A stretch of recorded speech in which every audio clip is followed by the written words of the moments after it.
Hello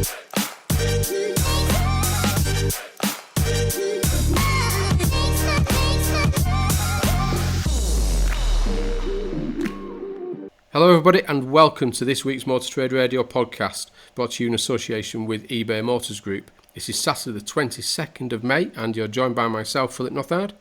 And me, Curtis Hutchinson. This is episode 28, season 7 of Motor Trade Radio, bringing you all the chatter that matters. And once again, we've gathered together this week's big car retailing stories across the franchised and independent sectors for you to enjoy all in one place, on demand, on your podcast feed. So, I mean, it's interesting, isn't it, Curtis? I mean, the Swansway interview with Peter and John Smythe, I mean, continuing to get lots of interest and lots of comments. You know what? We should have them on a weekly basis because the amount of social media comments we've had on that one, it's just been great. But it was a particularly good interview because Peter and John were on absolute top form. Yeah, very relaxed, very open, very honest, and obviously shows. I mean, we said it last week, didn't it? But it shows the diversity and how one business operates different to other businesses because we've had other sector leaders on and the way they run their businesses, and it does demonstrate how different they are and how hands-on these guys are on their business. But if you haven't listened to it, it's still available on your podcast feed. Do have a listen and catch up on that interview. Yeah, and if you'd like to come on the show or have any news or press releases to share with us, then message Phil or myself on LinkedIn or Twitter or email motortraderadio@yahoo.com. So we've also got an exclusive this week from Judge Service, haven't we, on the high and low points of buying a car following a massive survey they've done of consumers who have bought a car in the last 12 months, obviously during the pandemic. Yeah, that's a fascinating piece of research that we'll get to later in the show. But before we discuss this week's headlines, we're actually going to catch up with Steve Whitton from Men Able, the mental health movement, which we're partnering with on the podcast. And Steve's going to update us on his work raising awareness of mental health issues in the automotive sector. So welcome back to the show, Steve. Hey, how you doing? You okay? Yeah, all good here, thanks. How are you? Yeah. Well, thank you. No, I'm really well actually. Yeah, things are going quite well at the moment. Good, productive stuff happening, we're raising awareness across the industry, and it's doing all right. Yeah. Yeah, and you've been particularly busy on LinkedIn this week. I noticed you've posted some videos of you going out and about in the outside world again. I know, it's great, isn't it? We even had a meeting inside somebody's office with a flip chart and everything. It was great. It was like the old days.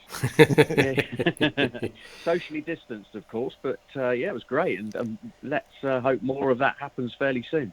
Yeah. So really, we've got you back on here, and the plan is that every fortnight and whenever relevant, we're going to get you back on just to give a kind of a quick update on some stats and what's happening, what you've been doing, and what's happening in the world of mental health. So, just to start that off, do you want to give us some stats on that you've been sort of talking about and sharing in the last week, and then we've just come out of the mental health week, and I know you've got a view on that, and we share a similar view on the mental health week. Do you want to just give us a quick update on things? Yeah, definitely. Well, I mean, going in reverse a little bit there, Phil. I mean, the mental health week, as you mentioned, I did a vlog about this last week where I said we shouldn't just be focused on mental health just because there's a week in May that's dedicated to it. Just as mental health shouldn't be that thing that we do at 11 o'clock on a Tuesday morning. It needs to be an invisible thread that runs through the business and well-being and health and mental health, I should say, of your teams and your staff, is the thing that keeps the cogs of your business moving. So, it should be something that keeps going. And as you said, the stats side of it, I mean, we love a few numbers in the automotive industry, don't we? We love we our do KPIs. Indeed. Yeah. Yeah, and I dug some up the other day because I did that vlog on the recruitment piece that was really quite scary. That businesses are that particular business I was referring to was it was costing them £3.5 million a year to enjoy a 40% staff turnover. And that really got me thinking about some of the other stats. And I dug a bit deeper into what's going on with mental health. And there's 863,000 people that work in our sector, apparently. And officially, the stats say that 1 in 4 people are at some point going to or have been reporting a mental health issue or condition. So just put those numbers together. That means that there's a staggering 216,000 people potentially across the automotive sector who right now are dealing with some kind of mental health issue or disorder. And I just thought, wow, if you do the maths on that in your own business, what does that come down to? If it genuinely is 1 in 4. We also know that suicide, we don't like to talk about that, but it's a reality. Suicide amongst men in particular is reported at being 17 in 100,000. So if the auto sector really does have 863,000 people in it, that potentially means that over the course of the next year, 146 people will be taking their own lives. Now, I don't know about you, but that actually makes you go, wow, that is actually quite scary. The dealership that I ran had 70 people in it, so that's effectively the entire workforce of 2 large dealerships. Let's put that into some terms that bring it home to roost, I think. So thinking about, obviously, that we're going to get you on a regular basis, and what, from your view at the minute, on the back of the mental health, and you just talking about there, those stats that are incredible stats, and if, like you say, if that 1 in 4 is that, that within your organisation, that every 4th person you speaking to could be going through some kind of mental health challenges in some form or another, and there's a lot going on now about it's good to talk. There's businesses, talking about this, and I think even some of the mobile companies are talking about it's good to talk now. What, for the listeners today, what is 1 or 2 key things that they should really be, thinking about today within their business based on those stats that you've just gone through? Well, I think the key thing at the very top level is that people perform well when they feel good about themselves.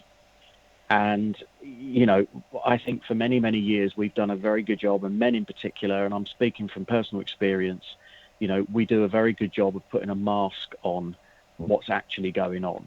And I think for me, what Menable is all about is raising awareness, education and prevention.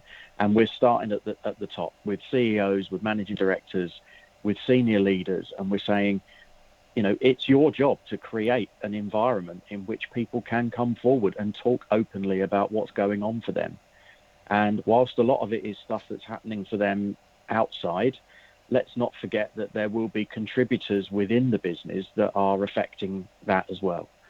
And a lot of that then boils down to working practices, the hours that we work, the remuneration packages we work to, whatever it might be.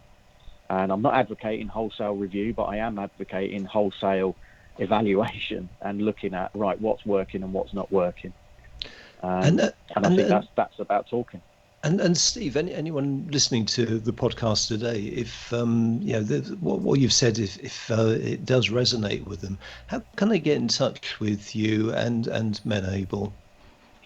Well, the first thing, it's through the website, so menable.org.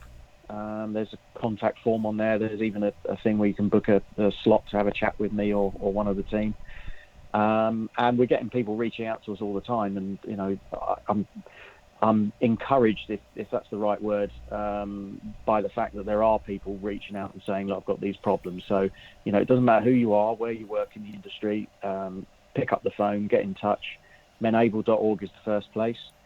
As you know, you've already mentioned, I'm all over LinkedIn. Yeah. So, there's no avoiding you there, Steve. Thanks. I think that was a compliment. That's a good thing. Yeah, that's a good thing. It is a good thing. Yeah. So I'm on LinkedIn, Stephen with a PH, Whitton, and so those are the 2 main ways of contacting us. And of course, what we're going to be doing with you guys is, as you said, we're going to do some regular fortnightly stuff where we're going to be bringing you some top tips on some of the day-to-day stressors, because there's a lot going on, and for most people, those 1 in 4 that we talked about, that could be anything that's ranging from anxiety, depression, divorce, bereavement, debt, relationships.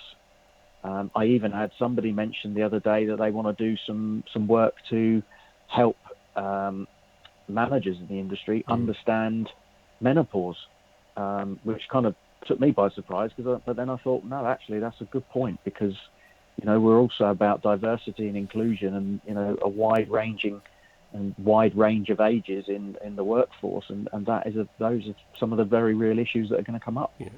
Fantastic. So Steve, you're coming back on a fortnightly basis, and Phil and I both like the working title of what will be Men-able Moments. Yeah, love that. So is that what I've got? A minute, a moment? Yes, yeah. Be fine. So, I mean, again, we come back on in a fortnight. We'll share some, and if any of the listeners this morning, if there's something particular, a subject that you want Stephen to come back on and talk through, give you some advice on through the podcast, then again, same as before, drop Curtis and I a note, or even just drop a note to Stephen, and we'll bring it onto the podcast on this session with Steve. So again, thanks for that, Steve. It's certainly some serious numbers there, and as you say, it's good to talk, and you are there for reaching. So again, like you say, awareness, education, prevention are the 3 key messages today. So thanks again, Steve, and we'll catch up in a couple of weeks. Look forward to it. Take care. Thanks a lot, Steve. Cheers. So back to the headlines then, Curtis. So what are we talking about in terms of the headlines? Because again, lots going on and a lot of variation this week, I notice. Yeah. Oh God, we've got a good show ahead here. There's the headlines this week are used car retailers can't stock fast enough as consumer demand surges. Stellantis car dealers issued termination notices amid future distribution plan. Tying in with that possibly is VW Group confirms it is considering an agency sales model across its brands after leaked letter tells all. Marshall commits to repaying £4 million in COVID support. Mark Lavery, now sole party leading race to take over dealer group Cambria. Pendragon boss Bill Berman survives shareholder rebellion. And finally this week, IM Group in advanced talks to take over Mitsubishi's UK after-sales business. So very, very diverse headlines. So we'll get on in terms of the first one then. So we're over at AM Online, and as you said there, the used car retailers can't stock fast enough as consumer demand surges. Now, obviously, we've talked about this for a few weeks now with the supply challenges within the used car sector and the wholesale sector, and there's a bit of conversation in here from both CAP HPI and Indicator around the strength of the market and what's happening. Yeah, and there's a very telling quote from Darren Martin. Now, regular listeners will know that Darren has a monthly slot on the show, so we'll actually be catching up with him fairly soon, won't we, over the next week or so, maybe even next weekend. But there's a comment from him about prices going through the roof, with June's anticipated market-wide used car values rising potentially by 6%, and that's really on the back of this high consumer demand.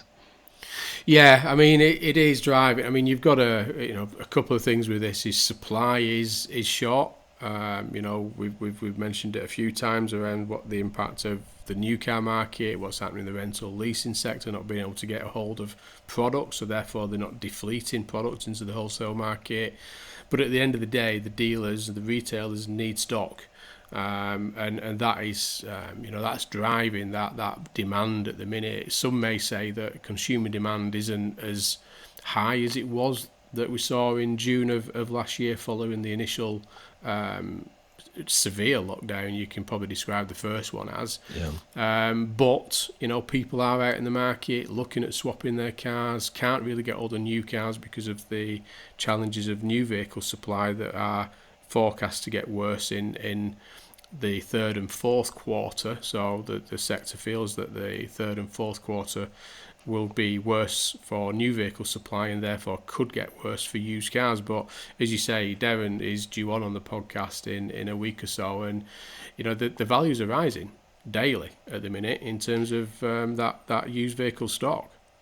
Yeah, and what's interesting, the research you mentioned from Indicator, so they're looking specifically at April, and they're saying that April sales were actually higher than those that we saw back in July last year after showrooms reopened, and they're saying consumer spending is switching very much from foreign holidays, because we know Yes. we're being told on a regular basis where we can't go at the moment, so that those budgets are being turned into buying used cars, and also that they've dug a bit deeper into what sort of trends there are in terms of the price rises, and they found, for instance, that used hybrids between March and April rose by 30% and petrol cars by 23%. I'm assuming these are the extremes; these aren't the averages, but there's some hefty hikes there. And there's an interesting comment from John Mitchell, sales director at Indicator, who points out that April was a record sales month, but already the pressure on supply is starting to show, which is in turn forcing prices upwards. We could be witnessing these market conditions throughout the summer months until the new car production challenges are resolved. Because also, as we've reported on previous shows, we've got the pressures in the new car market because of the the chip shortage, semiconductor shortage. Yeah, and there's a little bit there at the end, isn't there, from our friend Dash Gupta, that does reference that used car unit sales were up 42% on a like-for-like basis in the 4 months to April the 30th. So again, kind of showing of the strength of the market this year, and obviously whether that's compared to 2020, but actually 2019 wasn't necessarily a strong quarter for used cars, so many are reporting an increase in performance compared to 2019 as well. So again, perfect storm coming if product don't come, but we'll keep a close eye on this one. Yeah, and staying with AM Online, the headline is Stellantis car dealers issued termination notices amid future distribution plan. So this is a return of our old friend, the block exemption, which will be renewed in fact it's 2 years' time, which is really what's prompted the move by Stellantis. So according to this story, Stellantis will issue all of its UK and European franchised car retail partners with 2-year termination notices as part of a reorganisation ahead of that new block exemption that I mentioned. And why is this important? But you consider the brands that Stellantis represents. So there's Vauxhall, Peugeot, Citroën, DS, Alfa Romeo, Fiat, and Jeep. So this is potentially a massive story. Yeah, it is. I mean, again, there's a very short window where these are now being issued, and there's going to be an impact somewhere across the sector. There'll be letters of comfort. There'll be the next stage that around to the dealer network that following this. So I think there's a lot of rumours at the minute of what it could be, how connected it is to the onset of agency modelling, whether it is how much of it is relevant to the block exemption regulations that are on the horizon in 2023, as you mentioned there. But you can see that Carlos was interviewed last week on the Future of the Car Summit, and very open and honest in his views. And having that many brands within the business, he has to get them all aligned, doesn't he? And you can see why with this. So I think personally there'll be some winners and some losers, I suspect, at the end of this.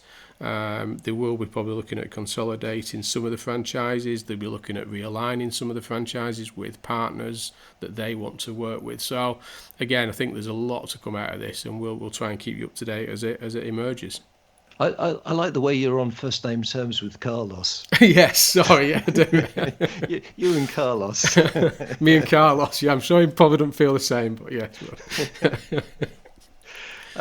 Heading over to car dealer, and this next story, it could be connected. It maybe it is, maybe it isn't. So you can draw your own conclusions. But the headline is VW Group confirms it is considering an agency sales model across its brands after leaked letter tells all. So this is a car brand's worst nightmare. It puts communication out to the dealer network, and it gets leaked to the press, in this case car dealer. But it is actually a really good story, and it's about a letter sent by VW Group boss Alex Smith, and that's the significant part, because it's not VW the brand, it's the group. So this does affect potentially Volkswagen, Audi, Seat and Skoda.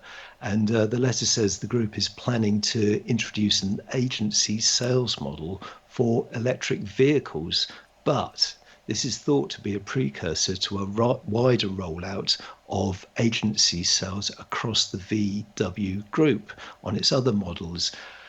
The story speculates, but what we do know is that there is serious consideration now for an agency model for future electric vehicles across those brands. Yeah, and I think we've been remiss to ignore the fact that distribution or agency models, depending how you refer to it, is coming. It's here in some areas already. It's being trialled in some manufacturers. There was the Cooper story last week that Auto Retail shared in terms of their agency sales proposition. We know that BMW, VW and Mercedes and others are trialling it or have tried it in other areas of the European and international markets. So we know it's coming. A lot of views on it at the minute, whether it is good or bad for the sector. Interestingly, a lot of the dealer groups seem to think it's a good proposition. But I think there's a lot of unknowns, because it depends on how it's managed, what it actually entails, as to where. Because one of the questions, and I'd get your view on this one, Curtis, but if you've got an agency model, how will they incentivise targets? How will they force volumes? Because we know we've come through years of tactical and pre-registration activity. We know that a lot of the volumes going through the new vehicle market are because retailers are chasing target objectives for a commercial basis. If that is taken away, how will the volumes go through the network? So there's a lot of questions at the minute around distribution and agency model, and where the advantages are to the OEMs and the negatives to the OEMs, and the advantages and negatives to the dealer network. But there's no doubt, I think it's definitely the number of OEMs that are hinting to it, how they're doing it, whether it's using EV as the proposition to test it. It's certainly on its way into it with many manufacturers. Yeah, and I suspect those targets, okay, they may be removed, but there will be other incentives in place. Right. And interestingly, and it would be fascinating to find out a bit more detail about this, but interestingly, Volkswagen have trialled this in Germany and Austria across the ID brand, and they will be looking at what works well there, and what they can replicate across Europe and in the UK. Definitely. So you're listening to All the Chatter That Matters on Motor Trade Radio podcast, brought to you in association with eBay Motors Group. This is your one-stop shop for all the biggest car retailing headlines, and available on demand wherever you are on your podcast feed. And next up we have an exclusive. So this is from Judge service, and it's based on research that they did. And I actually helped the guys at Judge Service put this together. So there's a press release going out, and you can certainly see it on their website. But so they've identified the highs and low points of the car buying experience, which is something we actually refer to quite a bit on the podcast. But so within this, car buyers rate the positive attitude of salespeople as the most valued part of a vehicle transaction, while dealers failing to keep in contact with customers after selling them a car is the biggest grievance. Now, this research, as we mentioned at the beginning of the show, it is based on a significant sample size of, well, it's just over 30,000 car buyers, and it was carried out between January and May, and all respondents had bought a car within the last 12 months. So the views they expressed were fresh. They were uppermost in their minds. Now, we're not going to do two top tens, but let's do two top fives, shall we? So the top 5 high points of buying a car. Number 5, satisfaction with the vehicle. Number 4, presentation of the site. Number 3, social distancing measures. Number 2, attitude during handover.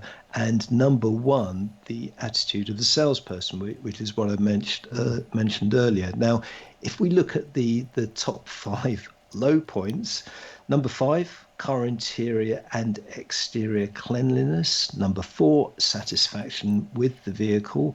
Number 3, attitude during handover. Number 2, mechanical preparation. And number 1, contact after delivery. Now, I don't know about you, Phil, but that one really does surprise me, because you would have thought the default position, amongst dealers, they sell the car within 3 days, you get a call. Well, because all the follow-up and CSI standards and customer satisfaction standards that take place, it's all about that post-delivery contact. Because you want to get in touch with them, you want to make sure everything's okay, but actually you want to make sure that it's perfectly okay, because they will be actually getting surveyed from the manufacturer in many cases, or the dealer group, or whoever, and they want to make sure that they're top of that list in terms of satisfaction. So again, it is a surprise, as you say there. So again, a very, very interesting survey they've done here, isn't it? And Neil Adley, the MD at Judge Service, who we've had on the show previously, he makes the point that there's this long-standing rule amongst car retailers that you contact the customer 3 days afterwards, just to see how they're getting on, and then 3 weeks, and then on a 3-monthly cycle, because it's all about building and sustaining that relationship, and ideally getting referrals. But some interesting research there, and it's actually published around the time that Judge Service are actually celebrating their 10th anniversary, because they were launched in May 2011. So congratulations to the team there. Yeah, definitely. And it's probably, we'll get to a point that it's probably worth getting Neil back on at some point and to sort of share some of what they're doing, what they're finding, and what the market's like, because we talked to him during the pandemic, didn't we, through the lockdown. So again, it'll be worth catching up with Neil and to see how things have changed and maybe what learnings that he's picking up from the sector. So we'll schedule that one in. Yep, definitely. Now, next headline is with Motor Trader, and it's Marshall commits to repaying £4 million in COVID support. So this is based on a AGM statement that Marshall's put out during the week, and the move by Marshall's is actually quite interesting, because they've said that yes, the furlough support did help the business, but they're actually making the decision to repay it. Yeah, and it was, there's been hints and jokes about this, and I say jokes in a serious way, but there was the interview between Dash and Robert on the car dealer interview Yes. that time. It was kind of questioned and raised around this, and I know there's been lots of conversations, but a fantastic move, as well as a great result. I mean, let's not kid ourselves. As well as what Dash and Marshalls have decided to do there, they've also performed well, haven't they? I mean, they've put out a fantastic financial performance, as well as repaying that fund as well. So, but we are going to get Dash on the podcast, aren't we? In next week. Yes. So maybe we should sort of give Dash the opportunity to share what he's done, why he's doing it, etc., and some of the rationale behind it, as well as talking through some of his financial key headlines from the results there. Yeah, definitely, and it's worth just pointing out, because Dash does talk about some current trading, and he says the business is currently targeting an underlying profit before tax for 2021 of not less than 2019's result of 22.1 million, having fully repaid the furlough and non-essential retail sector grants received in this financial year. So, an absolute storming performance there, considering what's going on in the market, and the fact that we were effectively closed between January and March. Yes, definitely. So we're going to stay with car dealer, and we mentioned it a couple of times, because we did have Mark Lavery on the podcast, and we've been talking about, obviously, that they were going to take or trying to take it off the stock exchange and go and take Cambria Automobiles private again. But this week the headlines come out that Mark Lavery now sole party leading race to take Dealer Group private. So. And then question, but is the price right? So it looks like he's going on his own here, isn't it? Yeah, this is an interesting one, and a good piece of reporting here from Car Dealer, because they've got plenty of details. So it looks though talks to take the listed group private, as you say, off the stock market are continuing, and Mark Lavery has emerged as the sole party leading an offer for the firm. So fellow directors James Mullins and Tim Duckers have reportedly dropped out of the race due to, and it's quoted here, technical considerations following the extension of that initial offer of 80 pence per share, which was extended into May. And last time I looked, they were trading at something like 83.5p a share. Yeah. But within the story, there's an interesting piece of analysis from Mike Jones, another friend of the podcast. So he's saying the extension of the offer shows that there is clearly something worth talking about, as if the offer has been dismissed out of hand, there would be no reason for an extension. And he goes on to say it's also notable that the price hasn't changed from the initial 80 pence per share, with the company currently trading above that level, showing that a number of investors are either betting that the transaction will not win approval, or that the price will be raised in order to seal the deal. So I think we've got a lot more to come out of this particular story. And I'm sure the minute something does happen, it will certainly hit the headlines, won't it? And we'll endeavour to get Mark back on and share some of the story behind this. But I suspect when it does go through, he'll be a busy boy. Yes. Especially that he's going to be on his own now. Yes, at the helm most there. Definitely. But no, I mean, good luck to Mark. I know, he's I know Mark for many years, and he's got a fantastic business there, and I understand some of the logic behind what he's doing, why he's doing it, etc. And wish him all the best with it. Yeah, and also in the news over the course of the week was Cambria selling 2 Ford businesses to Truss Ford. So it was the Wimbledon site, which trades under D's, which I understand has already been rebranded as Truss Ford. So that moved very quickly. But also the market franchise for the Croydon area, which that was certainly a significant site under Cambria, but now that has transferred to Truss Ford. But I'm assuming that will mean a new site, new dealership. Yeah, and you can see where that, again, a bit of the cleansing, in there, a bit of sort of realignment possibly taking place, and we've seen that before, haven't we? Where there's been this MBOs take over businesses, and there's a bit of a sort of a realignment of the group. So, again, hopefully we'll get Mark on and we'll share the stories as they come through. And we are staying again with Car Dealer. They've got some cracking headlines this week of Car Dealer. They've been busy this week. They've been busy boys, but I mean there's a lot of them for them to go for, aren't there? To be fair, so yes. So this week there's been the Pendragon AGM, and the headline within Car Dealer is that Pendragon boss Bill Berman survives shareholder rebellion and is now in line for a multi-million pay deal. And this is on the back of there was a bit of a pushback, wasn't there? And it hit the headlines fairly quickly from the AGM around his bonus payment that were being voted against, or could be voted against. A bit of a rebellion, as it says there, against it. Yeah, you're right, and the story pinpoints the dissatisfaction of the Headin Group, which owns 13.7% of Pendragon, which actually makes it the second largest shareholder. And it said that it would be opposing the reappointment of Bill Berman and the Remuneration Committee Chairman Mike Wright. So some interesting developments there at Pendragon.